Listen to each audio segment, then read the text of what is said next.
क्या कर रही हैं आप लीशा? मेहंदी लगा रही हैं। वॉश हो गया। अभी वॉश कर लिया आपने, धो लिया हाथ।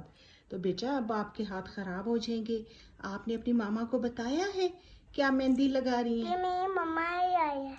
ये तो आपकी मामा ने आपके हाथ पे लगा दी, लेकिन अभी जो आप मेहंदी लगाने लगी हैं, खराब करने लगी हैं हाथ, तो मामा से भी डांट पड़ेगी। अब आप नहीं लगाएंगी ना, क्योंकि मामा से पूछा नहीं है आपने। मैं आज आपकी मेहंदी होंगी। मेरी लगाएंगी मेहंदी? चले मुझे तो लगा दे, लेकिन बेटा कोई भी काम ना जब मामा कह दे ना कि नहीं करना तो फिर वो नहीं करते, ठीक है? शाबाश मेरी अच्छी बेटी। और अब आपने दोबारा मेहंदी खुद अपने हाथ पे नहीं लगानी, मामा से पूछ के लगानी है। अभी आप अम्मी को लगा सकती हैं, मुझे लगा सकती हैं, ठीक है? ओके मेरा बेटा। Bye bye. ओके, अल्लाह हाफिज।